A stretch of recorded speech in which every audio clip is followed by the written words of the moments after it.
আমরা আর কতক্ষণ বসবো? কি বলতে ডেকেছো সেটা তো কিছু বলছো না। ডেকেছি যখন বলবো তো। তো বলো। তুমি বিয়ে করবে কবে? হঠাৎ এই প্রশ্ন? বাসা তো আমার জন্য পাত্র দেখা হচ্ছে।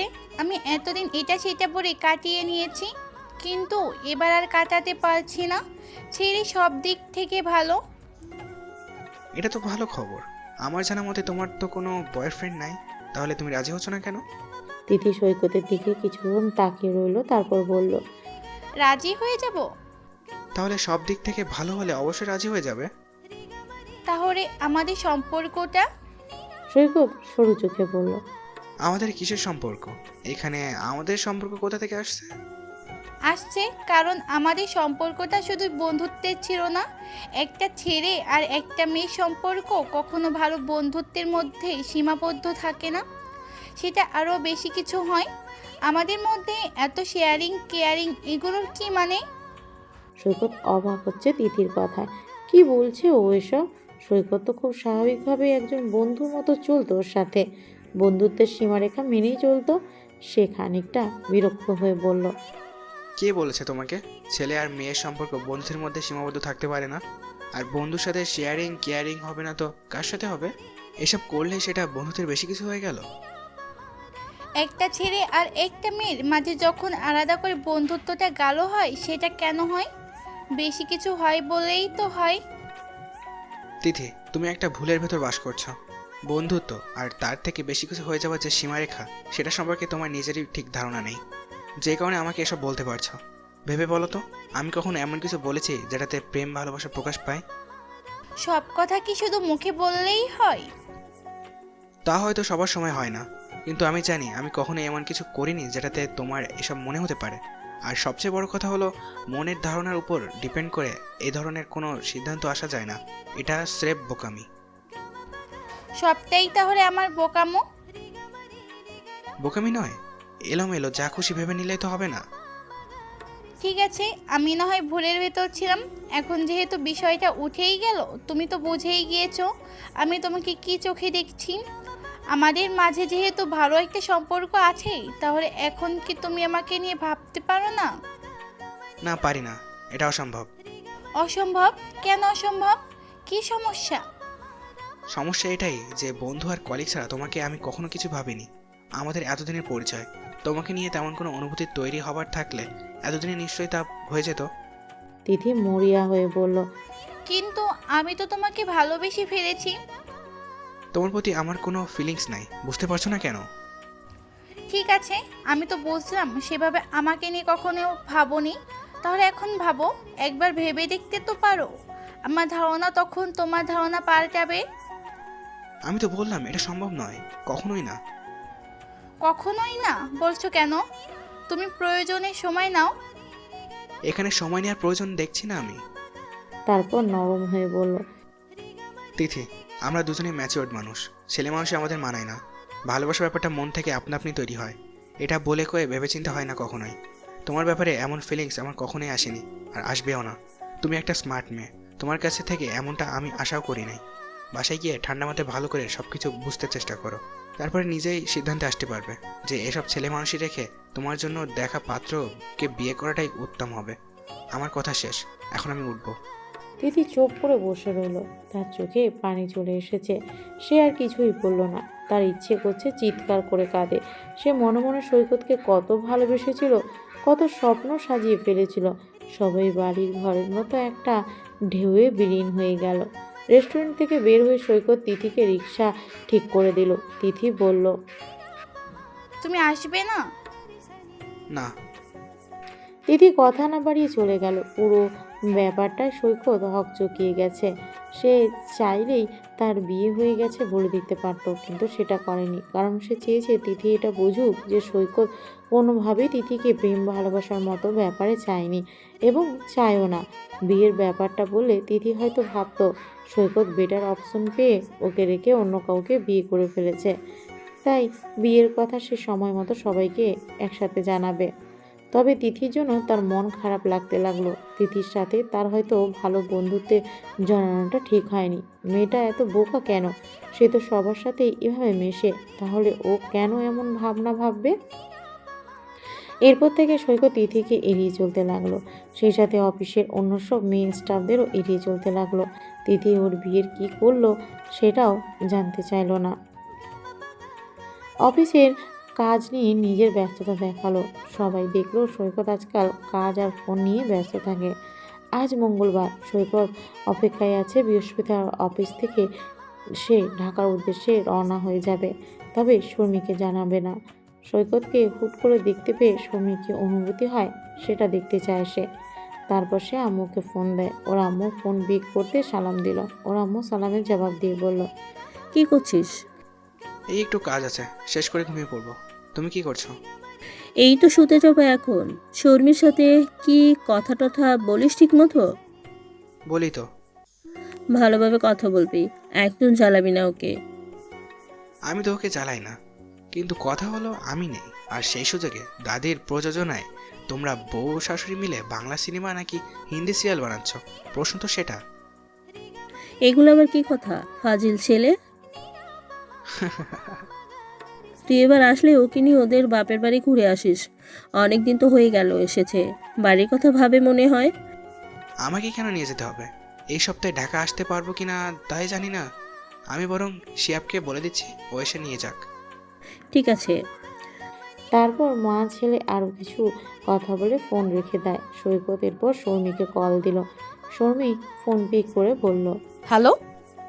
এমন শুকনো শুকনো হ্যালো বলছো কেন? তাহলে কিভাবে বলবো? কি বলবো মানে? তোমার হ্যান্ডসাম জামাই এত রাতে ফোন করেছে, গলায় 1000 ওয়াটের জলকানি দিয়ে বলবা, হ্যালো জান, আই মিস ইউ বেবি। মা। শর্মি নিঃশব্দে হেসে বলল। আমি এসব ন্যাকামো পারি না। তাহলে কোন সব ন্যাকামি পারো? শর্মি চুপ করে রইল। তোমার কি মন খারাপ? না। তাহলে এমন চুপচাপ? বাড়ির কথা মনে পড়ছে?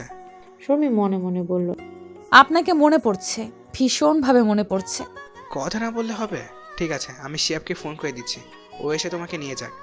ওখানে কিছুদিন থেকে আসো, ভালো লাগবে। শর্মি এটা শুনে খুশি হলো, বলল, ঠিক আছে, বলে দিন। আর আর আপনি কবে আসবেন? মানে আমাকে নিতে আসবেন কবে? সেটা তো এখন বলতে পারছি না, অফিসে কাজের চাপ আছে। এই সপ্তাহে ঢাকা আসতে পারবো কিনা জানি না। ও, খেয়েছেন আপনি? তুমি? না, না কেন? ইচ্ছে করছিল না। ফোন রাখলাম। কেন?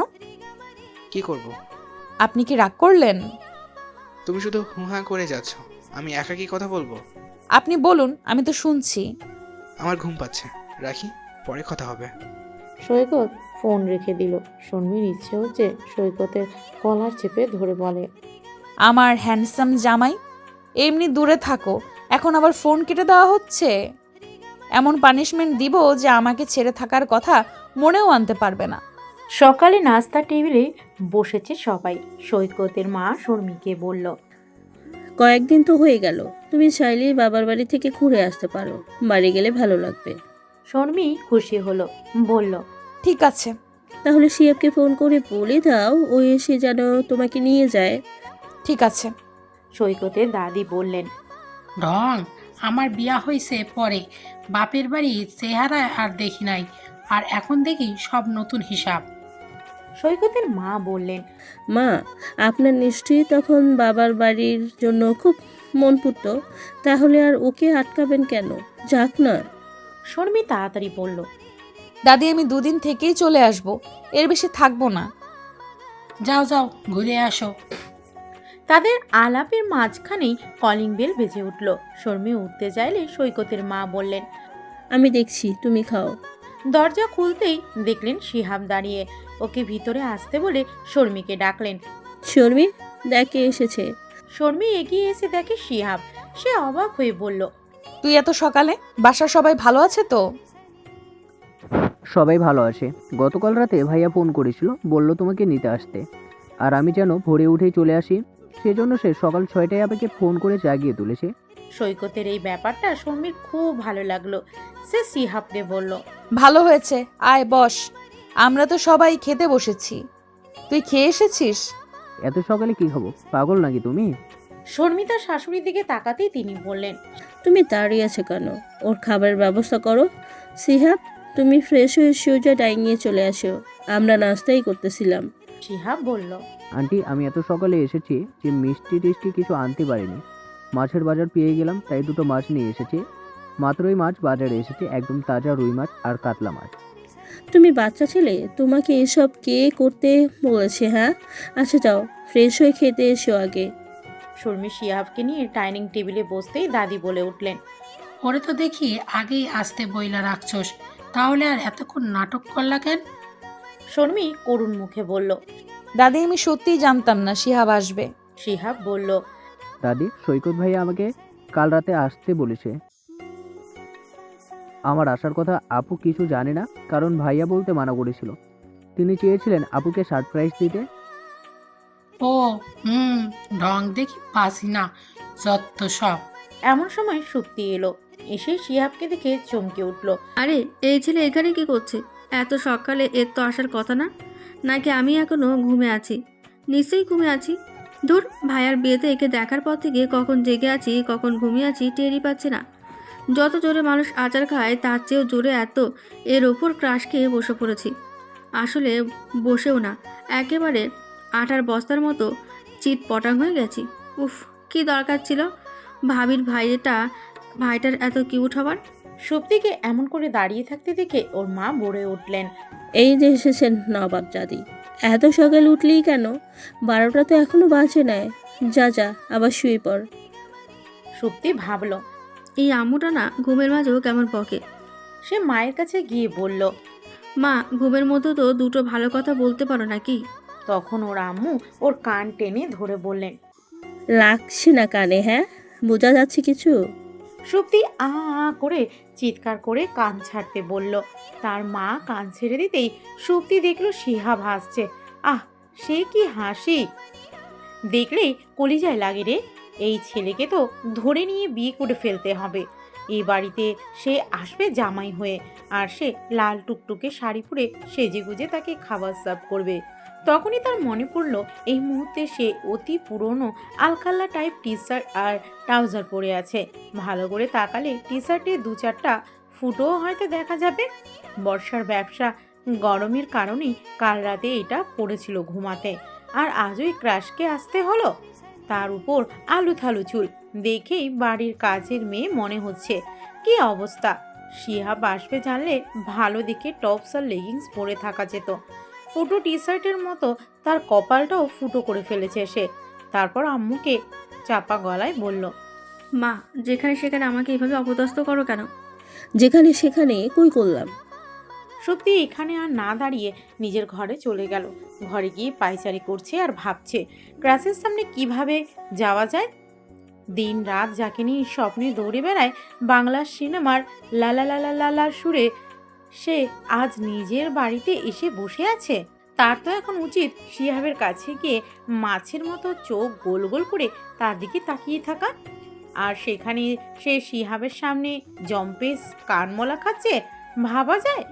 এটা কেমন জুলুম রে ভাই! তার সাথে কেন এসব হতে হবে? কিছু একটা করতে হবে, কিন্তু করবেটা কি?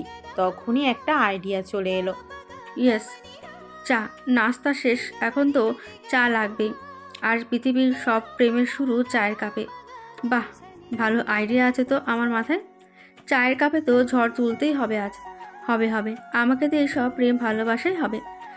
ছাতার পড়াশোনা কি আমার কাজ? তাছাড়া সুন্দরী মেয়েদের এত পড়তে হয় না, ওসব ছেলেদের কাজ। তারা কষ্ট করে পড়বে, তারপর ভালো চাকরি বাকরি ব্যবসা বাণিজ্য শুরু করবে আমার মতো সুন্দরীদের পাবার জন্য। যাই, চায়ের ব্যবস্থা করি। সুপ্তি রান্নাঘরে গিয়ে দেখলো ভাবি চা বানাচ্ছে। সে বলল, ভাবি দাও চা, আমি নিয়ে যাচ্ছি। শর্মি ওর দিকে অবাক চোখে তাকালো, আর পাশ থেকে আম্মু বলে উঠল, জিন্দেগিতে তোকে রান্নাঘরে কোনো একটা কাজে টেনে আনা যায় না। ছাগলের মতো খুঁটি কেড়ে বসে থাকি। আজ হঠাৎ কি হলো? কারণ এই মুহূর্ত থেকে রিয়েলাইজ করতে পারছি এসব না করলে জিন্দেগি বরবাদ হয়ে যেতে পারে। বলে সে কথা না বাড়িয়ে 2 কাপ চা নিয়ে ড্রয়িং রুমে এগিয়ে গেল। গিয়ে দেখে তার বাবা আর শিহাব গল্প করছে। সে তখন টিউবলাইটের মতো ফিউজ হয়ে গেল, কারণ সে চেয়েছিল চা নিয়ে সে আর শিহাব গল্প করবে। সুপ্তিকে দেখে ওর বাবা বললেন, কিরে, চা আনতে এত সময় নিচ্ছিস কেন? আর যেভাবে চা নিয়ে হাঁটছিস, উষ্টা খেয়ে পড়ে গিয়ে তো নাক মুখ ফাটিয়ে ফেলবি। সুপ্তি করুণ চোখে বাবার দিকে চায়ের কাপ এগিয়ে দিয়ে শিহাবকে চা দিল। তখন ওর বাবা বললেন, দেখ দেখ, শিহাবকে ভালো করে দেখ। সুপ্তি তখন মনে মনে বলল, আমি তো দেখতেই চাই, কিন্তু ভালো করে দেখতে আর দিচ্ছ কই? শিহাবের সাথে গল্প করে খুব ভালো লাগছিল। সুপ্তি আবার মনে মনে বলল, ভালো তো তোমার চেয়ে আমার বেশি লাগে, কিন্তু তাতে হচ্ছেই বা কি? তোমার কারণে আমার প্রেমের উড়োজাহাজটা ফ্লাই করতে পারছে না, সেটা কখন বুঝবা? ছেলেটা পড়াশোনায় এত ভালো, বুঝলে শিহাব? আমার এই মেয়েটা হয়েছে একটা, পড়াশোনা কিচ্ছু মাথায় ঢোকে না, সারাদিন শুধু সাজগোজ নিয়ে পড়ে থাকে। রেজাল্ট খারাপ করেও কোনো প্রতিক্রিয়া নেই যে একটু ভালোভাবে পড়তে হবে। সুপ্তি মনে মনে প্রমাদ গুনল, তার ফ্যামিলি এমন কেন? তাকে কি ডাস্টবিন থেকে কুড়িয়ে এনেছে যে সব সময় সব জায়গায় তার পেস্টি স্পিউজ করে ছাড়তে হবে? আর চোখে তাকিয়ে দেখে শিহাব এসব শুনে হাসছে। হাসবেই তো, সে বাবাকে রাগ দেখিয়ে চলে যাচ্ছিল। তখন ওর বাবা বললেন, এই যে পড়াশোনার কথা বলেছি, আর এখন চলে যাচ্ছে। এসব দেখে শিহাব শুধু নীরবে হেসে গেল। শিহাব শর্মিকে বলেছে সে বেশি দেরি করবে না, তাড়াতাড়ি যেন ব্যাগ গুছিয়ে নেয়। শর্মি ব্যাগ গোছানোর আগে সৈকতকে একটা ফোন দেয়। সৈকত ফোন রিসিভ করে বলল, হ্যালো হ্যান্ডসাম জামাইয়ের বউ। কি করছেন? একটু ঘুরতে বের হয়েছে। কোথায়? তোমার মনের মাঝে। আচ্ছা, তাহলে তো পৃথিবীর সবচেয়ে সুন্দর জায়গায় আছেন। কিন্তু আমি তো সেখানে শাকচুন্নি, ভূত, পেতনি এসবও দেখতে পাচ্ছি। ভুল দেখছেন, ওসব আপনার মনের শেওড়া গাছের দল বেঁধে পা ঝুলিয়ে বসে থাকে। সৈকত শব্দ করে হেসে ফেলল। শুনুন, আপনাকে অনেক ধন্যবাদ ধন্যবাদ কেন? শিহাবকে এভাবে পাঠানোর জন্য। আমি রেডি হচ্ছি বাড়ি যেতে। আপনি আসবেন তো আমাকে নিতে? তুমি যাচ্ছ যাও, আবার আমাকে টানাটানি করছো কেন? আপনাকে টানবো না তো কি সাকিব খানকে টানবো? I don't mind, Zayed Khan বা মিশা সওদাগর না হলেই চলবে। ডিপজলকে ডাকি? ওটা তো আরো ভালো অপশন। ডাকতে পারো, তবে তার আগে ডিপজলের 10টা ডায়লগ বলতে হবে। পারবো না। তাহলে এটা বলো যে মনে মনে আমাকে কি নামে ডাকো? শর্মি 10 সেকেন্ড চুপ থেকে বলল, হ্যান্ডসাম জামাই। হ্যান্ডসাম জামাইকে কেউ এমন শুকনো করে ধন্যবাদ দেয়? কিভাবে দিব? বলবা আই লাভ ইউ জামাই। ইস, সব সময় ঢং। তুমি তো দেখছি দাদির ডায়লগও শিখে গেছো। আরো অনেক কিছু শিখেছি। বাড়ি আসুন, সব দেখবেন। আসছেন তো নিতে? আমি আসতে না পারলে শিয়াবকে নিয়ে চলে আসতে পারবে তো? পারবো, তবে আপনি এলে ভালো হতো। ভালো হতো নাকি ভালো লাগতো, কোনটা? ভালো লাগতো। এমন প্রেম প্রেম টাইপ কথা বলো কেন? চাকরি বাকরি ছেড়ে দিয়ে ঘর জামা হয়ে যাবো কিন্তু। আপনার প্রেমে পড়েই। এই পর্যন্ত বলে শর্মি চোখ বন্ধ করে জিভ কাটলো। ইস, কি বলে ফেলেছিল সে? কি বললে? লাইনটা শেষ করো। কিসের লাইন?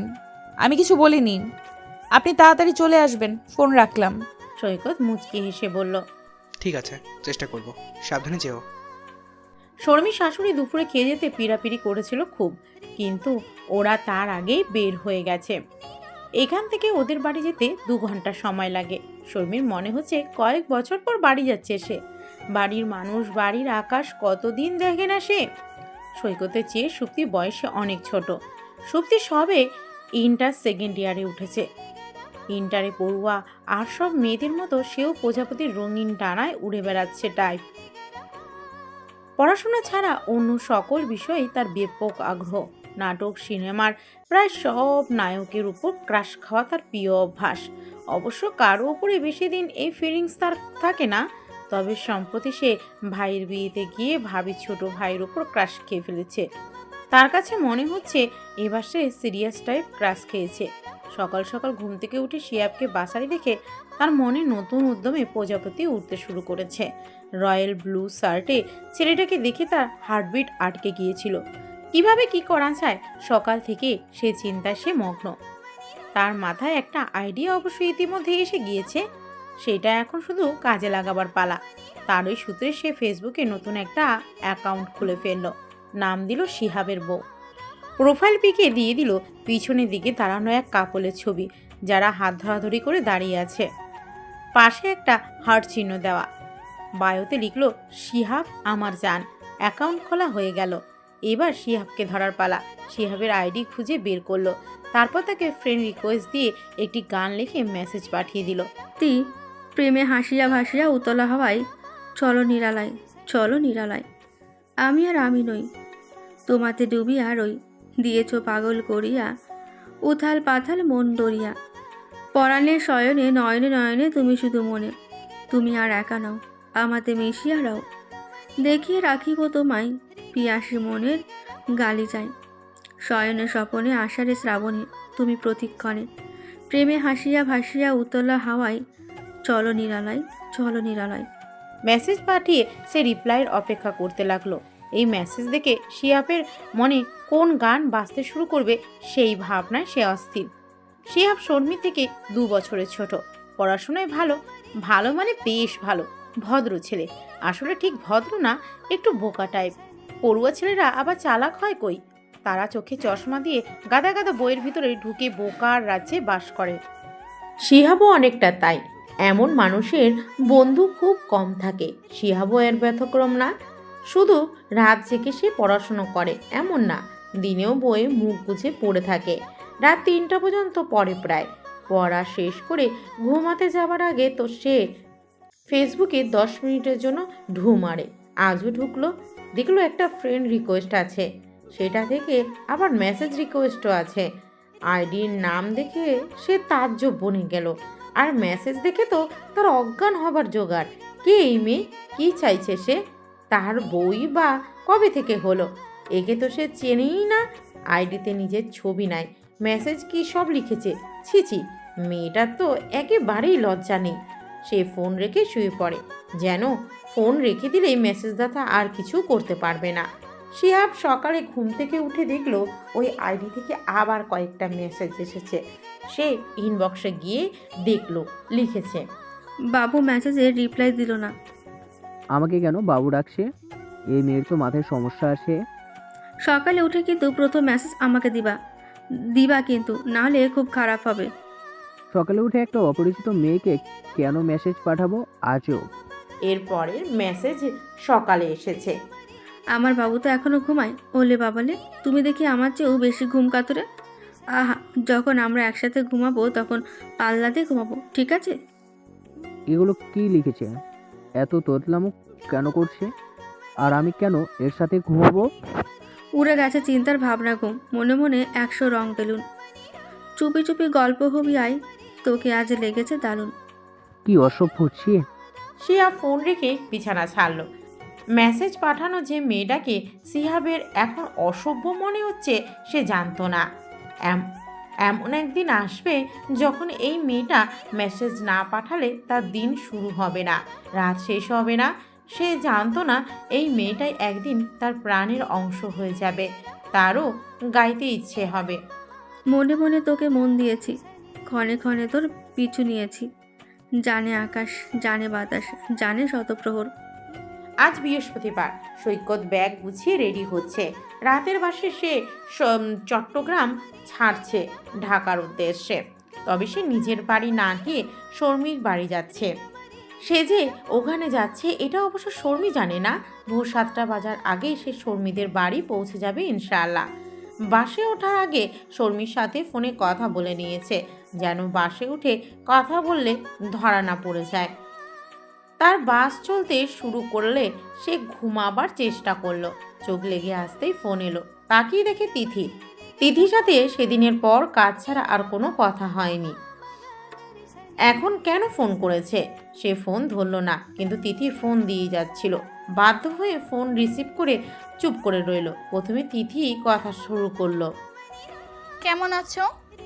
অফিসে তো দেখা হলোই, এই রাতে ফোন দিয়ে আবার কেন জিজ্ঞেস করছো? ফোন দেওয়া কি নিষেধ? না নিষেধ না, কি প্রয়োজন তাই বলো। প্রয়োজন ছাড়া তাহলে ফোন দিতে পারবো না?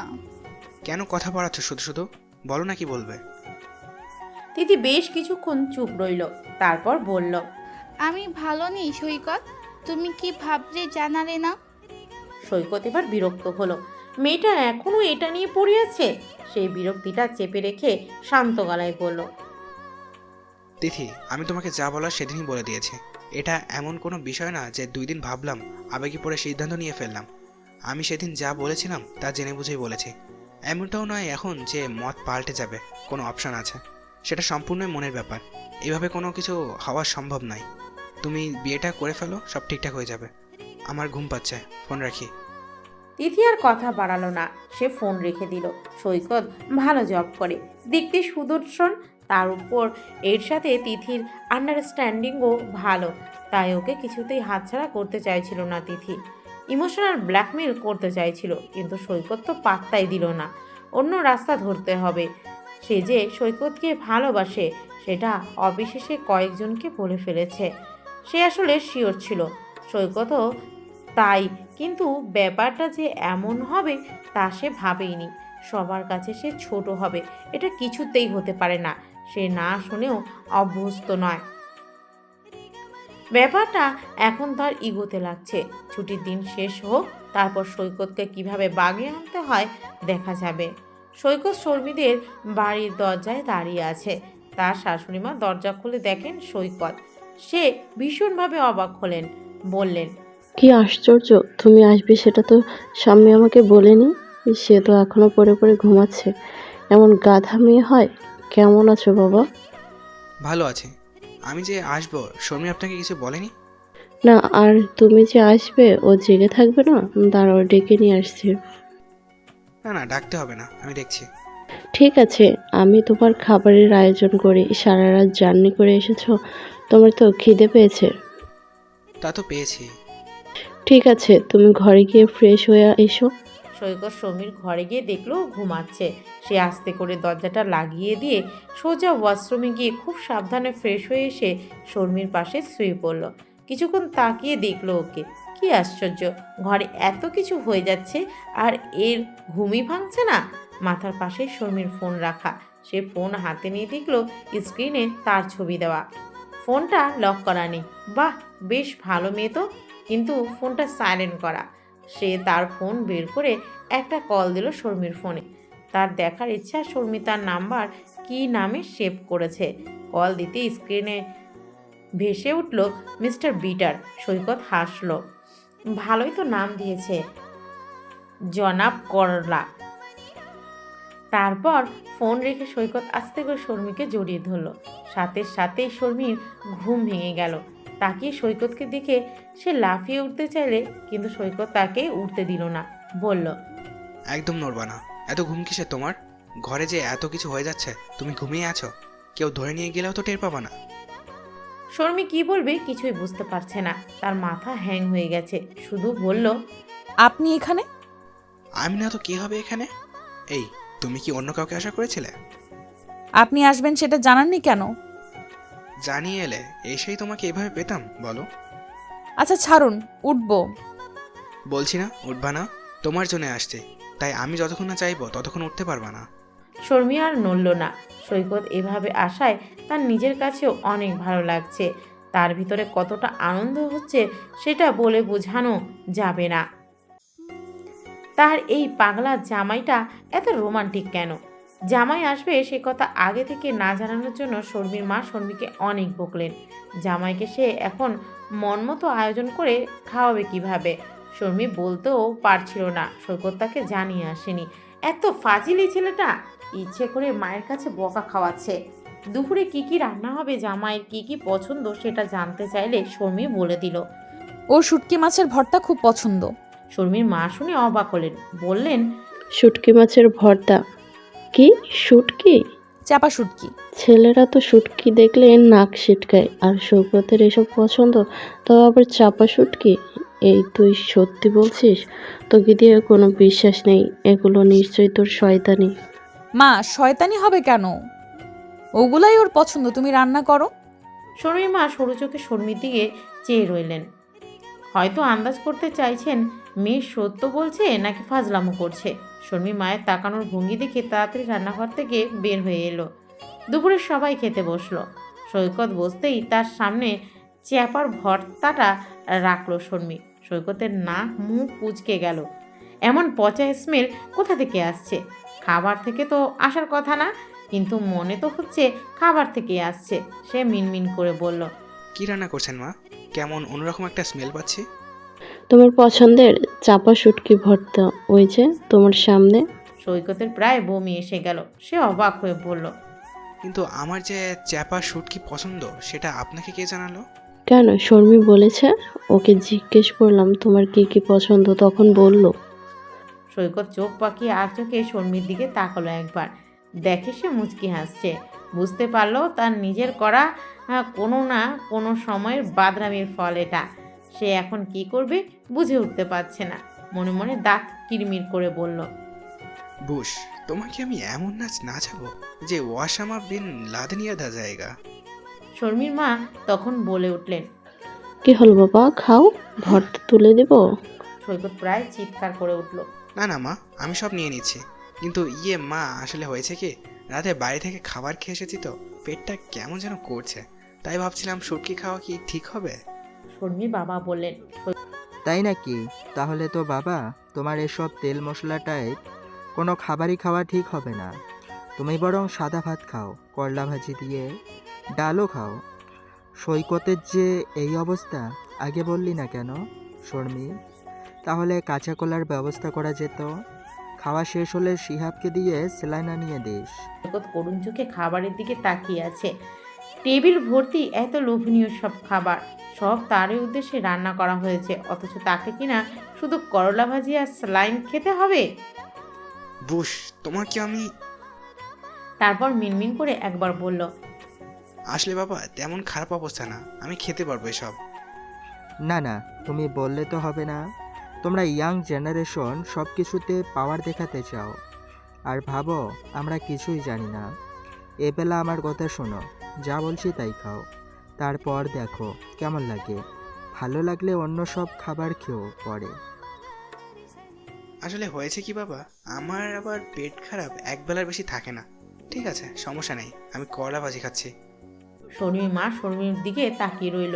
শর্মি সেটা খেয়াল করে চোরের মতো খেতে লাগলো। খাওয়া শেষ করে ঘরে এসে সৈকত চুপ করে বসে রইল। শর্মি এসে পাশে বসলো। আপনার যে পেট খারাপ সেটা বলেননি তো? আমার যে শুটকি মাছ পছন্দ সেটা কবে বলেছিলাম? আপনি তাহলে আম্মুর কাছে মিথ্যা বলেছিলেন কেন যে আপনি আসার কথা আমাকে জানিয়েছেন? আম্মু আমাকে সকাল সকাল বকে শেষ করলো।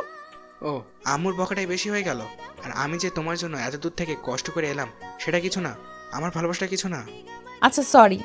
সরি দিয়ে আমি কি করব? শ্বশুরবাড়ি এসে একটা ভালো কিছু খেতে পারলাম না। সরি বললাম তো। সারা জার্নি করে এসেছি, আমার এখন ঘুম পেয়েছে, সরো তো। বলে সৈকত শুয়ে পড়ল। শর্মির তখন একটু অপরাধ বোধ লাগলো। কাজটা ঠিক হয়নি আসলে। সে চুপ করে বসে ভাবলো কি করা যায় এর রাগ ভাঙাতে। তখন ওর মা ওকে ডাকলেন। মায়ের কাছে যেতেই মা বললেন, ঘটনা বলো। কি ঘটনা? ঢং করবি না, কি জানতে চাইছি তুই নিশ্চয়ই বুঝেছিস, তাড়াতাড়ি বল। শর্মি বুঝলো লুকিয়ে লাভ নেই, যা বোঝার মা বুঝেই ফেলেছে। তাই সে সব স্বীকার করলো। এইটাও বললো তার এখন মন খারাপ লাগছে। শর্মির মা আরও কিছু বকা দিলেন মেয়ের গাধামির জন্য। তারপর বললেন, পায়েস রান্না করতে যাচ্ছিলাম, শৌকতের নাকি পছন্দ। আমি করি। তুই পারবি? তুমি দেখিয়ে দিলেই হবে। ঠিক আছে চল। শর্মি নীল প্রজাপতি আঁকা একটা সাদা শাড়ি পরলো, হাতে নীল রেশমি চুড়ি পরলো। তারপর গিয়ে সৈকতের পাশে বসলো। সে এখনও ঘুমাচ্ছে। শর্মি ওর কানের কাছে হাত নিয়ে চুড়ির শব্দ করলো। সৈকত আস্তে করে তাকালো। তাকিয়ে শর্মিকে দেখে একটু অবাক হলো, কিন্তু কিছু বলল না। আবার চোখ বন্ধ করে ফেললো। শর্মি তখন ওর বুকের উপর হাত রেখে ওর দিকে ঝুঁকে বলল, বিকেল হয়ে গেছে, উঠবেন না? সৈকত কথাটা শুনে পাশ ফিরল। শর্মি মন খারাপ করে উঠে যাচ্ছিল। সৈকত তখনও কিছু বলল না। শর্মি বারান্দায় গিয়ে ভাবতে লাগলো, এর এত রাগ, আগে তো সেটা বোঝেনি, কি করবে এখন? তখন সৈকত এসে ওর পাশে দাঁড়ালো। শর্মি অবাক হয়ে ওর দিকে তাকালো। সৈকত কোনো কথা না বলে বেলি ফুলের মালা বের করে বলল। ওদিকে ফেরো। তারপর মালাটা চুলের খোপায় লাগিয়ে দিয়ে বলল, বাস থেকে নামার পরে পাশে এক ফুলের দোকানে মাত্র ফুলগুলো এনে নামালো। বেশি ফুল দেখেই মনে হলো তোমার ভালো লাগবে, আর ফুলগুলো একেবারে তাজা, তাই নিয়ে ফেললাম। মনে মনে চেয়েছিলাম বিকেলে তুমি শাড়ি পরবে, ফুলগুলোর জন্য তোমাকে দেখতে ভালোই লাগছে। শর্মি হেসে ফেলল। ওর মুখোমুখি দাঁড়িয়ে বলল, আমি কিন্তু আপনার জন্যই সেজেছি। সৈকত শর্মির একটু ঘনিষ্ঠ হতে চাইল, আর তখনই দরজায় নক করলো। শিহাব চেঁচিয়ে বলল, আপু ভাইয়ার জন্য যে স্যালাইন এনেছিলাম ভাইয়া কি খেয়েছে? আব্বু জিজ্ঞাসা করেছিল। শিহাবের চিৎকারে সৈকত আর শর্মী প্রায় দুজনে লাফিয়ে উঠেছে। শিহাবের কথা শুনে সৈকত চাপা গলায় বলল, শালার তো কমন সেন্স বলে কিছুই নেই। এদের নাম এই জন্যই মনে হয় শালা হয়। সময় পেল না আর স্যালাইন খাওয়ানোর। যাও খাও এবার স্যালাইন। শর্মী মুখ চেপে হাসতে হাসতে অস্থির। শিহাবকে বলল, আব্বুকে বল তোর ভাইয়া ঠিক হয়ে গেছে, আর লাগবে না স্যালাইন। শিহাব বলল, আব্বু বলেছিল সৈকত ভাইয়া এরকম কিছু বলবে, তাই আমি যেন দাঁড়িয়ে থেকে এক গ্লাস স্যালাইন খাইয়ে দিয়ে যাই। সৈকত আর ধৈর্য রাখতে পারল না, বলল, শালা শিহাব গেলি তুই। শর্মী হাসতে হাসতে শেষ। পরদিন সকালে শর্মীকে নিয়ে সৈকত ঢাকায় চলে এলো। সৈকত সুপ্তির জন্য 1 কার্টন আইসক্রিম নিয়ে এসেছে। সেদিন বকেছিল বলে সুপ্তি আইসক্রিম পেয়ে খুশি হলো, কিন্তু ভাইয়ার উপর তার নতুন করে মেজাজ খারাপ হয়েছে। মেজাজ খারাপের কারণ ভাইয়া একা কেন শ্বশুর বাড়িতে গেল, তাকে নিয়ে যেতে পারলো না। তারও তো বেড়াতে ইচ্ছে করে, কিন্তু হঠাৎ করে ও বাড়ি যাবার এত ইচ্ছে কেন হলো সেটা কেউ বুঝতে পারছে না। শর্মী প্রতিশ্রুতি দিল নেক্সট টাইম সে যখন বাড়ি যাবে তাকে নিয়ে যাবে। সৈকত রাতে চলে গেল চট্টগ্রামের উদ্দেশ্যে।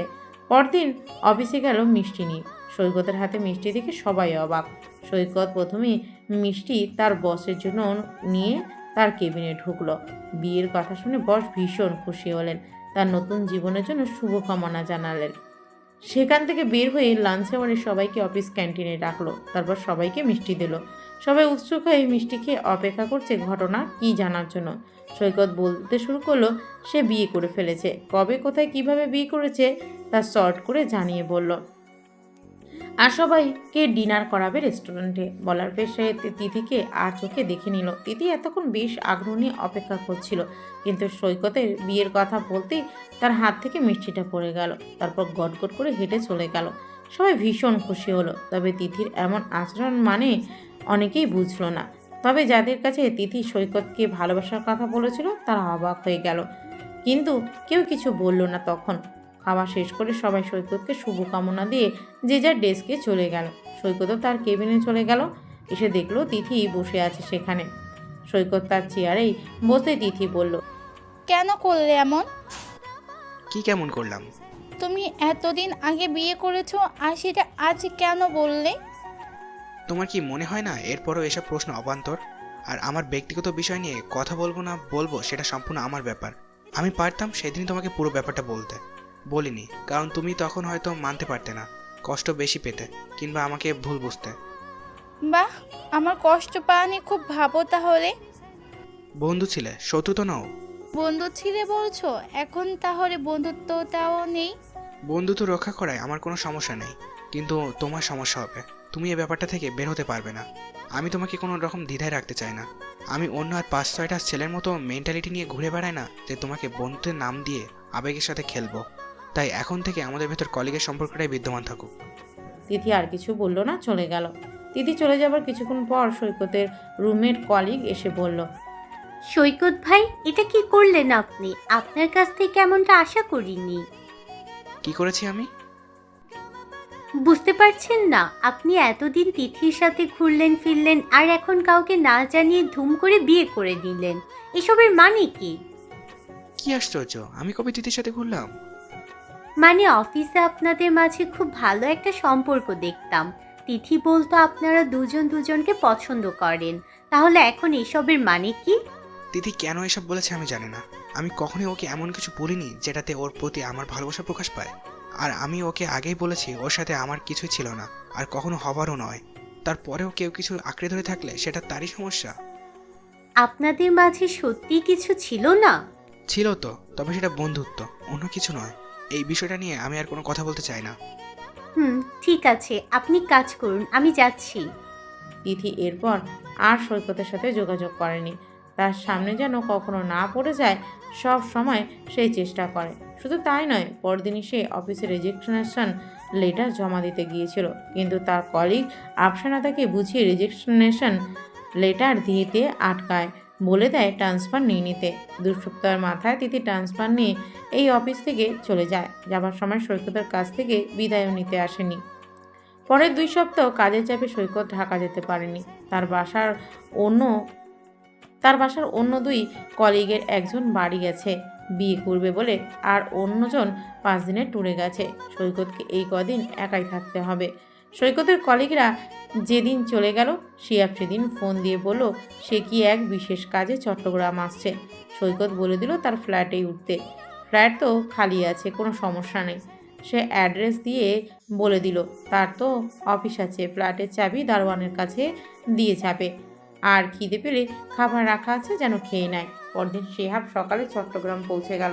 সৈকতকে ফোন করে জানিয়ে দিয়ে সে ফ্ল্যাটে ঢুকে ঘুমিয়ে পড়ল। বিকেলে সৈকত অফিস থেকে বাজার হয়ে আসে। তার একমাত্র শ্যালক এসেছে তার অতিথি হয়ে, তাকে তো স্পেশাল খাতির যত্ন করতে হবে। সৈকত বাসায় এসে দরজায় দাঁড়িয়ে কলিং বেল চাপলো। দরজা খুলতেই দেখে শর্মি দাঁড়িয়ে আছে। সে অবাক হয়ে বলল, তুমি? শর্মি মুচকি হেসে বলল, কেন? সারপ্রাইজ কি শুধু আপনিই দিতে জানেন? তুমি সত্যি চমকে দিয়েছ। শিহাব কই? একটু বাইরে গেছে, চলে আসবে, আপনি ফ্রেশ হয়ে আসুন। বলেই শর্মি বাজারের ব্যাগ নিয়ে রান্নাঘরে চলে গেল। সৈকত নিজের ঘরে ঢুকে দেখলো সব সুন্দর গোছানো হয়েছে। সে মনে মনে ভাবলো, বউ ব্যাপারটা আসলে অন্যরকম। শর্মির এভাবে চলে আসায় তার ভিতর অদ্ভুত এক আনন্দ কাজ করছে। সে ফ্রেশ হয়ে এসে দেখে শর্মি চা করছে। সৈকত কাছে গিয়ে শর্মিকে পিছন থেকে জড়িয়ে ধরল। শর্মি বলল, কি করছেন? চা করছি দেখছেন না? না, দেখছি না, কারণ বউ ছাড়া দেখার মতো এখানে আর কোনো কিছু আমার চোখে পড়ছে না। হাতের উপর চা ঢেলে দেই, তাহলে অনেক কিছুই দেখতে পাবেন। দাও। বলে সে শর্মির কাঁধে মুখ রাখলো। উফ, সুরসুরি লাগছে। সৈকত তখন শর্মিকে নিজের দিকে ফিরিয়ে চেপে ধরে বলল, এত কথা বলো কেন তুমি? একদম চুপ। সে শর্মির মুখের কাছে ঝুঁকে পড়ছিল, আর তখনই কলিং বেল বেজে উঠল। সৈকত বিরক্ত হয়ে বলল, এখন আবার কে আসে? শর্মি হেসে ফেলে বলল, শিহাব এসেছে মনে হয়, দরজা খুলে দিয়ে আসুন। সৈকত রেগে বলল, এই ছেলের জন্মই হয়েছে বোধহয় আমার রোম্যান্স ধ্বংস করতে। একেবারে পারফেক্ট সময় উদয় হয়। শিহাব সে রাতেই ঢাকার উদ্দেশ্যে চলে গেল। ও চলে যেতেই সৈকত হাঁপ ছেড়ে বাঁচল। একেবারের জন্য বলল না থেকে যাও, বরং চলে যাবার জন্য আগ বাড়িয়ে তাকে সব এগিয়ে গুছিয়ে দিল। কারণ ও থাকা মানে তার জীবনের রোমান্স স্বপ্নই থেকে যাবে। সৈকতের এসব কাণ্ড দেখে শর্মির মনে মনে খুব হাসি পাচ্ছিল। শর্মি থাকাকালীন সময়টা সৈকতের খুব ভালো কাটলো। ঘুরে বেরিয়ে আনন্দের সময় কাটলো দুজনার। এক বিকেলে সৈকত ওর কলিগদের সাথে শর্মিকে পরিচয় করিয়ে দিল। দিনগুলো যেন খুব দ্রুত শেষ হয়ে গেল। আগামীকাল রাতে তারা ঢাকার উদ্দেশ্যে রওনা হবে। শর্মি চলে যাবে ভেবে সৈকতের অনেক মন খারাপ লাগছে। গত 4টা দিন কেমন করে কেটে গেল সে টেরই পায়নি। সৈকত বিছানায় আতশোয়া হয়ে কথাগুলো ভাবছিল। শর্মি হাতের কাজ শেষ করে এসে দেখে সৈকত কেমন উদাস হয়ে বসে আছে। সে বিছানায় উঠে সৈকতের বুকে গুটিসুটি মেরে শুয়ে বলল, কি ভাবছেন? ভাবছি তুমি তো এসে আমাকে কষ্ট দিয়ে ফেললে। কিভাবে? এই যে কয়েকদিন থাকলে, এখন এই বাসাটায় সারাক্ষণ তোমার উপস্থিতি আমাকে তাড়া করবে। মন খারাপ লাগবে তখন। আমার আপনাকে রেখে যেতে মন চাচ্ছে না। সৈকত শর্মির চুলে হাত বুলিয়ে বলল, এক কাজ করলে কেমন হয়? কি? এখানে আমরা একটা বাসা নিয়ে নিই। তাই হয় নাকি? বাসার সবাই কি ভাববে? কি ভাববে আবার? বরং আম্মু আমাকে এই কথাটাই বলেছিল একবার। বলে তো ভালোই হয়, তোমাকে ছাড়া থাকতে আমারও খুব কষ্ট হয়। ঠিক আছে, তুমি যখন তুমি ডাকলে তখন দেখা যাক কি করা যায়। নয়তো আমার কি দায় পড়েছে পাশের বাসার আন্টির মেয়েকে আমার ফ্ল্যাটে তুলতে? শর্মি মুখ তুলে বলল, আমি আন্টির মেয়ে? তো ব্যাস শুরু হয়ে গেল মারামারি। এদিকে সুপ্তি শিহাবকে প্রতিদিনই সকাল বিকাল রাত নিয়ম করে মেডিসিনের মতো মেসেজ দিয়ে যাচ্ছে। শিহাবের প্রথম বেহায়া নির্লজ্জ মেয়ে মনে হলো এখন তার তেমন লাগে না। সে মোটামুটি মেয়েটার মেসেজে আসক্ত হয়ে পড়েছে। মাঝে মাঝে সেও 2-4টা মেসেজ পাঠায়, যার বেশিরভাগই পড়াশোনার সংক্রান্ত। আর পড়ার কথা বললেই মেয়েটা কেমন ক্ষেপে যায়। কি অদ্ভুত! তার চেয়ে অদ্ভুত বিষয়, মেয়েটা শুধু বলে তুমি তোমার বোনের বাসায় বেড়াতে যাও না। যাও না কেন? একটা মাত্র বোন, সপ্তাহে একবার তো যাওয়া উচিত। আমি কেন প্রতি সপ্তাহে বোনের বাসায় যাব? আমার পড়া আছে না? এটা বললেও মেয়েটা ক্ষেপে যায়, কথা বলা বন্ধ করে দেয়। শিহাবের তখন খুব মন কেমন করে। পড়ায় মন বসতে চায় না। সেই চিন্তায় সে বই খুলে বসে থাকে। বই দেখে যদি মন স্থির হয়। 6 মাস চলে গেল। শিহাব এখনো জানে না শিহাবের বউ বলে যার সাথে সে কথা বলে সে আসলে কে। এইদিকে সে কানাডায় স্কলারশিপের জন্য আবেদন করেছিল, সেটা কনফার্ম হয়ে গেছে। সেটা সেই মেসেজ কন্যাকে জানাতে কন্যা কান্নাকাটি শুরু করে দিল। তাকে ছেড়ে নাকি শিহাবের কিছুতেই যাওয়া চলবে না। শিহাব পড়ল মহা ঝামেলায়। সে মেয়েটাকে বোঝালো সে স্টাডি শেষ করে এসে পড়বে, নতুবা তাকে নিয়ে যাবে, কিন্তু কন্যা কিছুতেই কিছু শুনতে চায় না। শিহাব কী করবে বুঝতে পারছে না। সে পড়াশোনা ছাড়া কিছু বোঝে না। যে স্কলারশিপ নিয়ে তার এত স্বপ্ন, সেটা হাতছাড়া করা তার জন্য অসম্ভব। কিন্তু এই মেয়ে তো কিছুই শুনছে না। সে তো রোজ কথা বলবেই ওর সাথে, এখন যেমন বলে, কিন্তু মেয়েটা এমন অদ্ভুত সব কথা বলছে যার কোনো যুক্তিই নেই। সে নাকি কানাডা গিয়ে তাকে ভুলে যাবে, কোনো বিদেশিনীকে বিয়ে করে ফেলবে। অদ্ভুত, সে কেন বিদেশি মেয়েকে বিয়ে করবে? ব্রাউন কালার চুলের মেয়েদের দেখতে তো ঘোড়ার মতো লাগে, সে নিশ্চয়ই ঘোড়ার মতো মেয়ে বিয়ে করবে না। সত্যি 2 দিন ধরে খাওয়া দাওয়া বন্ধ করে দিয়েছে। বাসার সবাই টেনশনে পড়ে গেছে।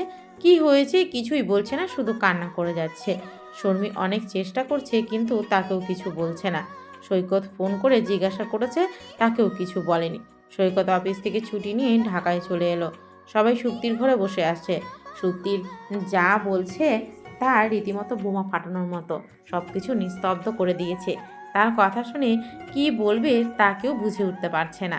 সে বলছে সে নাকি বিয়ে করতে চায়। সুপ্তির বাবা উপায় না দেখে বললেন, বিয়ে করবে ভালো কথা, পাত্র দেখা শুরু করি, কিন্তু এটা নিয়ে এত নাটক করতে হবে কেন? সুপ্তি তখন বলল, দেখাদেখি করার মতো এত সময় সুযোগ নেই। আমি একজনকে ভালোবেসে ফেলেছি। আসলে আমরা দুজনকে ভালোবেসে ফেলেছি, তাই তাকেই বিয়ে করতে হবে। সৈকত জিজ্ঞেস করলো, তোর মতো একটা স্টুপিড মেয়েকে কে ভালোবেসে ফেললো? আমার চেয়েও বেশি স্টুপিড একটা ছেলে। সে যে তোর চেয়েও বড় স্টুপিড সে তো বুঝতেই পারছি। ছেলেটাকে তাকে তোমরা সবাই চেনো। চিনি। কে? শিহাব। নাম শুনে সবাই অবাক, আর শর্মী রীতিমতো আটকে উঠল। শিহাব? কোন শিহাব? তোমার ভাই শিহাব। শর্মী কিছুই বুঝতে পারছে না ঘটনা কি হচ্ছে।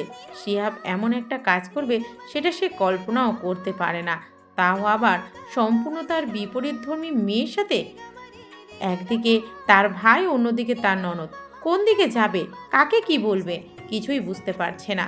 সৈকত বলল, শিয়াবের মতো একটা কমন সেন্স ছাড়া ছেলেকে তুই কিভাবে পছন্দ করলি? তোর তো সারা জীবন পড়াশোনা আর রঙহীন পানসে জীবন কাটবে। শর্মী তখন চোখ পাকিয়ে সৈকতের দিকে তাকালো। সৈকত শর্মীর চাহনি দেখে তাড়াতাড়ি বলল, না মানে আমি বলতে চেয়েছি শিয়াব বই ছাড়া কিছু বোঝে না, আর তুই বই বাদে পৃথিবীর সব বুঝিস। শিয়াব অনেক ভদ্র ছেলে, আর তুই একটা ফাজিল মেয়ে। তাহলে তোদের মিলন হলো কি করে? মিলবে না কেন? আমাদের মতো পারফেক্ট কাপল আর একটাও নেই। আমাদের নামেও তো মিল, দুজনের নামই এস দিয়ে। কিন্তু শিহাব স্কলারশিপ নিয়ে কানাডা চলে যাচ্ছে। যাওয়ার আগে আমাদের বিয়ে হয়ে যাক, সেই ব্যবস্থা করো। গাধার মতো কথা বলিস না, ব্যঙ্গ করে বলল, দুজনের নামই তো এস দিয়ে। আরে গাধি, তোদের বিয়ে হলে তো লোকে তোদের ভাই বোন বলবে।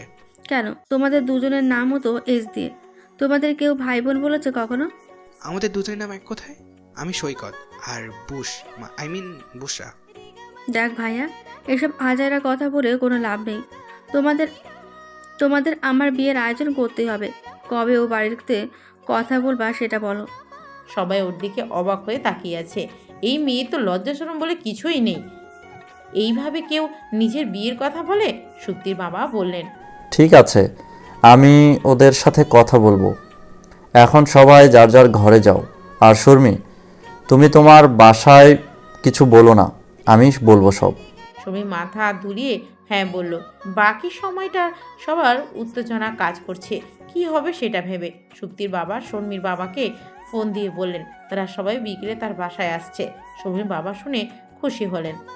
সবাই শর্মীদের বাড়িতে বসে আছে। সুপ্তির বাবা সব কথা খুলে বললেন, তারপর জিজ্ঞেস করলেন, এখন কি করা যায়? শিহাব তো সব শুনে আকাশ থেকে পড়ল। সে চিৎকার করে বলল, অসম্ভব, আমি এই মেয়েকে ভালোবাসি না, কখনো না। এই মেয়ে তো ভীষণ ফাজিল। আসলে ফাজিল না, ভয়ঙ্কর। আপুর বাসায় গেলেই আমার পিছনে লেগে থাকে। আমার একটা শার্ট, একটা টি শার্ট, কলম আরও কত কি রেখে দিয়েছে। জোর করে আমার ফোন নিয়ে ঘাটা, আমাকে দিয়ে গিফট দেওয়ানো, আমার হাত ধরে টানাটানি করা, সারাক্ষণ গায়ে গায়ে লেগে থাকা, চুল হাতে দেওয়া, কি না কি করেছে। গেলেই একটা কিছু করবে, পুরো মাস্টান টাইপ মেয়ে, ক্রিমিনাল একটা। এর জন্য আমি আপুর বাসায় যেতেই চাই না, আর একে আমি ভালোবাসবো ইম্পসিবল। শিহাবের কথা শুনে এবারই দেব বিস্ফোরণ ঘটলো যেন। সবাই আরেকবার বিধ্বস্ত হলো। সুপ্তি তো বলেছিল ওরা দুজন দুজনকে ভালোবাসে, এখন তো দেখা যাচ্ছে কাহিনী কেস খেয়ে যাচ্ছে। সুপ্তি তখন রেগে গিয়ে বলল, আমি মাস্তান, আমি ভয়ঙ্কর, আমি ক্রিমিনাল।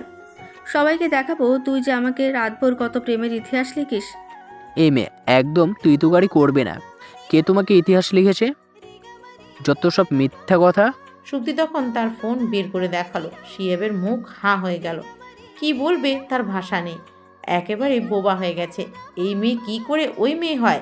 এই প্রশ্নের উত্তর অন্ধের মতো খুঁজে বেড়াচ্ছে, কিন্তু সে অন্ধকার ছাড়া কিছু দেখতে পাচ্ছে না। শিহাবের হাঁ হয়ে যাওয়া নিস্তব্ধ মুখ দেখে সবাই যা বোঝার বুঝে গিয়েছে। সুপ্তি তখন বলল, কেন বারবার তোমাকে তোমার বোনের শ্বশুরবাড়ি যেতে বলি? কেন আমাদের বাড়ি এলে তোমার সাথে এমন করি? সেসব এবার ক্লিয়ার হয়েছে হাদারাম। শিহাব অনেকক্ষণ চুপ থেকে বলল, আমাদের বিয়েটা কবে হচ্ছে তাহলে? এ কথায় সবাই আরেকবার শক খেলো। শর্মী মা বললেন, তুই শেষ পর্যন্ত একটা ক্রিমিনালকে বিয়ে করলি? হ্যাঁ করব, কারণ আমার ক্রিমিনাল পছন্দ। শর্মীর বাবা শর্মীকে বলল, ওদের ভেতরে নিয়ে যা, আমরা কথা বলি। আসলে তাদের কথা বলারও কিছু ছিল না। উজবুকের মতো দুটা বিয়ের জন্য পাগল হয়ে গেছে, কিছু তো করার নেই। তাই তারা বিয়ের জন্য ভালো দিন খুঁজতে লাগলো। শিহাবের কানাডা যাওয়ার তারিখ ফিক্সড হয়ে গেছে, তাই এরকম তড়িঘড়ি করে শিহাব আর সুক্তির বিয়েটা ঠিক করা হয়েছে। বিয়ে ঠিক করার পর থেকে শিহাবের সাথে সুক্তির আহ্লাদীপনা কয়েক গুণ বেড়ে গেছে। আর তো শুধু তাদের নিজেদের মধ্যে সীমাবদ্ধ নেই, বাড়ির লোকদের সামনেই চলছে সব। এসব দেখে সবাই রীতিমতো বিরক্ত। সুক্তির দাদি তো তাকে বেহায়া ছেমড়ি বলে ডাকা শুরু করেছে। মেয়ের এমন বেহায়াপনা দেখে মায়ের সাথে বাবার প্রায়ই ঝগড়া লেগে যাচ্ছে। শর্মী অবাক হচ্ছে শিহাবকে দেখে, একটা মানুষের এত পরিবর্তন কিভাবে হয়। আর শিহাব সুক্তির বিয়ে, আর দুপুর থেকে টানা গুড়ি গুড়ি বৃষ্টি হচ্ছে, সেই সাথে থেমে থেমে ঝুম বৃষ্টি হচ্ছে। নভেম্বরের এই অসময়ে বৃষ্টির কী কারণ তা আল্লাহ জানে। বিয়ে উপলক্ষে সবাই ব্যস্ত। শর্মীকে মেয়ে পক্ষ হয়ে কাজ করতে হচ্ছে। একমাত্র ভাইয়ের বিয়ে, আর বরযাত্রীতে সে থাকতে পারছে না। তার জামাই একমাত্র শালার বিয়েতে জামাইয়ের ভূমিকা রাখতে পারছে না। সে নিয়ে তাদের দুঃখের শেষ নেই। যদিও সার্বক্ষণিক তদারকির কাজ ফোনের মাধ্যমে চালিয়ে যাচ্ছে ঠিক, কিন্তু কাছে থেকে ভাইয়ের বিয়ে উপভোগ করা গেল না। সেই আফসোসে শর্মী জর্জরিত। বিয়ের আনুষ্ঠানিকতা সুন্দরভাবে হয়ে গেল। সুক্তিকে বিদায় দিতে গিয়ে দেখা গেল কেউই তেমন কাঁদছে না, কারণ এই কদিনে মেয়ের আহ্লাদীপনায় সবাই এত বিরক্ত হয়েছে যে সে বিদায় হলেই সবাই বেঁচে যায় যেন। যত আহ্লাদ জামাই বাড়ি সামলাক। সুপ্তিও বেশ খুশি। ওদেরকে গাড়িতে তুলে দিতে গিয়ে সৈকত কান্নায় ভেঙে পড়ল। একমাত্র ছোট বোন, ও যত দুষ্টই হোক, একটাই তো বোন, তাও কত ছোট। সৈকত নিজেকে আর রোধ করতে পারল না। সুপ্তি নিজেও তখন কেঁদে অস্থির হয়ে গেল। সারাক্ষণ ভাইয়ার পিছনে লেগে থাকতো, অথচ তার ভাই ছিল তার সকল আবদারের ঠিকানা, সবচেয়ে ভালো বন্ধু। সারা পৃথিবী তখন দেখছিল। বৃষ্টির মাঝে দাঁড়িয়ে দুই ভাই বোনের মাঝে পৃথিবীর সবচেয়ে সুন্দরতম ভালোবাসা। সৈকতের বাবা শর্মীকে বরযাত্রীর সাথে চলে যেতে বললেন। তিনি চাইলেন শর্মী একটু হলেও ভাইয়ের বিয়েটা নিজের বাড়ির হয়ে উপভোগ করুক। শর্মী খুশি হয়ে চলে গেল। ওরা চলে যাবার পর সৈকত বৃষ্টিতে আরও কিছুক্ষণ দাঁড়িয়ে রইল। যদিও সে কিছুটা ভিজেই গেছে, তবু আরও কিছুক্ষণ ভিজল। বৃষ্টির পানিতে তার কান্না ধুয়ে নিতে চাইল। শর্মীও বাড়ি গিয়ে ভাইয়ের বউ বরণ করলো অতি আনন্দের সাথে। তারপর সব কিছু নিজেই তদারকি করে সব দিক সামাল দিল। শর্মী আশায় ওর মাও নিশ্চিন্ত হলেন। সব কাজ গুছিয়ে শেষ করতে করতে এর মাঝে সৈকতের সাথে কথা বলারই সুযোগ হয়নি। সে একবার ফ্রেশ হয়ে এসে সৈকতকে ফোন দিতে গেল। দেখলো সৈকত এর মাঝে তাকে কয়েকটা ফোন দিয়েছে, না পেয়ে মেসেজ দিয়েছে সব ঠিক আছে কিনা, সুক্তি ঠিক আছে কিনা, কিছু লাগবে কিনা, লাগলে ফোন দিও। শর্মী কল দিল সৈকতকে। সৈকত ফোন রিসিভ করেই বলল, খুবই ব্যস্ত হয়ে গেছো, একেবারে পাওয়া যাচ্ছে না। তা তো ছিলামই, কি করছো এখন? কিছু না, সুপ্তি ঠিক আছে? উফ, দুজনে যা ঢং করছে না, সবাই দেখে হেসে গড়িয়ে যাচ্ছে। তোমার কি সুপ্তির জন্য মন খারাপ লাগছে? তা তো কিছুটা আছে। এখনো বাচ্চা রয়ে গেছে সুপ্তিটা, কবে কিভাবে সব সামলাতে শিখে যাবে কে জানে। তবে এটা ভেবে ভালোই লাগছে যে ও তোমাদের বাড়ি আছে, তাই চিন্তার কিছু নেই, ভালোই থাকবে। তোমার গলায় এমন শোনাচ্ছে কেন? তুমি ঠিক আছো? কই, কেমন শোনাচ্ছে? আমি ঠিকই আছি। হুম, তুমি ঠিক নেই। কি হয়েছে বলো? কিছু হয়নি, সুপ্তির জন্য একটু মন খারাপ লাগছিল। রাখি এখন। এই বলে সৈকত ফোন রেখে দিল। শর্মির সাথে সাথে সাদকে ফোন দিল। সুপ্তির বিয়ে খেতে সাদরা সবাই এসেছে, তাই ওকে ফোন দিয়ে জিজ্ঞেস করলো সৈকত ঠিক আছে কিনা। সাদ বলল, ভাইয়াকে তো ঠিকই দেখলাম। ওকে গিয়ে জিজ্ঞেস করো বৃষ্টিতে ভিজেছে কিনা, জেনে আমাকে জানাবে। এক্ষুনি যাও। সাদ সৈকতের ঘরে গিয়ে দেখলো সে শুয়ে আছে। বলল, ভাইয়া শুয়ে আছো যে, শরীর খারাপ নাকি? না, শরীর ঠিকই আছে। তাহলে চলো গল্প করি। ইচ্ছে করছে না, তুই যা। ভাইয়া, তুমি আজ বৃষ্টিতে ভিজলে নাকি? কথা বলতে ভালো লাগছে না, যা পরে আসিস। ঠিক আছে, যাচ্ছি। সাদ সৈকতের ঘর থেকে বের হয়ে শর্মিকে ফোন দিয়ে বলল, ভাবি, ভাইয়া তো বৃষ্টিতে ভিজেছি। কি করছে এখন? শুয়ে আছে, বললাম চলো আড্ডা দেই, শুনলো না তো। আচ্ছা ঠিক আছে, থ্যাংক ইউ, রাখছি, পরে কথা হবে। ফোন রেখে শর্মি সোজা ওর মায়ের কাছে গিয়ে বলল, মা, আমি ও বাড়ি যাচ্ছি। এখন কোনো সমস্যা হয়নি তো? না মা, আমার নিজের একটু কাজ আছে তাই যাচ্ছি। এখন বাজে রাত 11টা, এই সময় কেউ বের হয়? কি এমন কাজ পড়লো তোর? যেতে যেতে কয়টা বাজবে দেখেছিস? আমার যেতে হবে মা, সমস্যা নেই, আমি তো গাড়ি নিয়েই যাচ্ছি। বলে সে সাথে ওর এক কাজিনকে সহ গাড়ি নিয়ে বেরিয়ে পড়লো। রাত প্রায় 1:15টার দিকে শর্মি বাসায় এলো। সাদকে ফোন করে বলেছে সে যে আসছে, এটা বাসায় কাউকে জানাবার দরকার নেই, সে যেন দরজা খুলে দেয়। শর্মি বাসায় ঢুকে সোজা নিজের ঘরে গেল। গিয়ে দেখে সৈকত ঘুমে আচ্ছন্ন। সে সোজা ওর কাছে গিয়ে ওর কপালে হাত রাখলো। হাত রেখে চমকে উঠলো, গা তো পুড়ে যাচ্ছে। যা ভেবেছিল তাই, তার মেজাজ খারাপ হয়ে গেল। জানে ভিজলে অসুখ করে, তাহলে কেন ভিজলো? সে তাড়াতাড়ি মাথায় পানি ঢালা শুরু করলো, গা স্পঞ্জ করে দিল। 2 ঘন্টা পর সৈকতের জ্বর নামলো। সে উঠে বসে বলল, তুমি? কটা বাজে এখন? সেটা দিয়ে কি করবে? বৃষ্টিতে ভিজবে?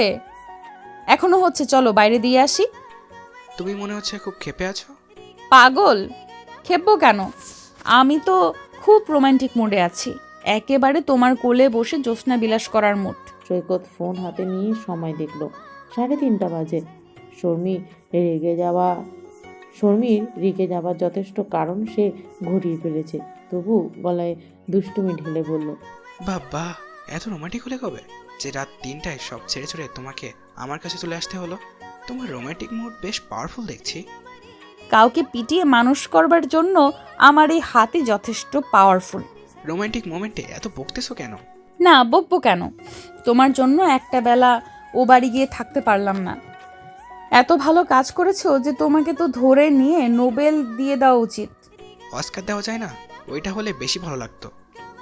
ইয়ার কি হচ্ছে না? Dear Bush, I mean my dear বউ, এত রাগ করে না, একটু কাছে এসে বসো না। আবার বলে বুশ। সরি। শর্মি সৈকতের কথায় পাত্তা না দিয়ে রাগে গজগজ করতে করতে এটা ওটা করতে লাগলো। ঘরের দক্ষিণের জানালাটা অল্প খোলা, সেখান থেকে ঠান্ডা বাতাস আসছিল। সৈকত তখন গায়ে একটা শাল জড়িয়ে নিয়ে এগিয়ে গিয়ে শর্মিকে পিছন থেকে জড়িয়ে ধরে গান ধরল, শোনা গো দক্ষিণ হাওয়া, প্রেম করেছি আমি, লেগেছে চোখেতে নেশা, দিক ভুলেছি আমি। একদম ঢং করবে না। ঢং করবো না? না। কি করব? শর্মি কিছু বলল না। সৈকত শর্মিকে নিয়ে জানালার কাছে গিয়ে দাঁড়িয়ে বলল, একটা ব্যাপার খেয়াল করেছো? আমাদের বিয়ের দিন এমন ঝুম বৃষ্টি ছিল, সুপ্তির বিয়ে তো আজ তাই হলো। সেই দিনও আমার জ্বর ছিল, আর আজও তাই। সেই দিনও তুমি আমায় নিয়ে ভীষণ ঘাবড়ে গিয়েছিলে, আজও তাই। ব্যাপারটা অদ্ভুত না? সেদিনও বৃষ্টি ছিল। একটা কথা বলবো? সেদিন আরো একটা অদ্ভুত ঘটনা ঘটেছিল। কি ঘটনা? সেদিন সকালে ইমার্জেন্সি কাজে টেইলার্সের কাছে গিয়েছিলাম। যাবার পথে রাস্তায় রিক্সা উল্টে পড়ে গিয়ে বিশ্রীভাবে কাদায় মাখামাখি হয়ে গেলাম। আর তখন বাইক নিয়ে তুমি আর সাদ এলে, আমাকে এই রিক্সায় তুলে দিলে। আমার তো তখনই তোমাকে ভালো লেগে গেছিল। বিকেলে যখন সেই তুমিই আবার পাত্র হিসেবে এলে, তোমাকে দেখে আমার হার্টবিট কয়েকটা মিস হয়ে গেল। মনে মনে চেয়েছিলাম বিয়েটা হয়ে যাক, আল্লাহর কি নিয়ামত। সকালে যাকে দেখে হিরোর এন্ট্রি মনে হয়েছিল, রাতে সেই হয়ে গেল লাইফ পার্টনার। কি অদ্ভুত, তাই না? তবে ভাগ্যিস তুমি আমায় চিনতে পারোনি। চিনতে পারিনি? কে বলেছে?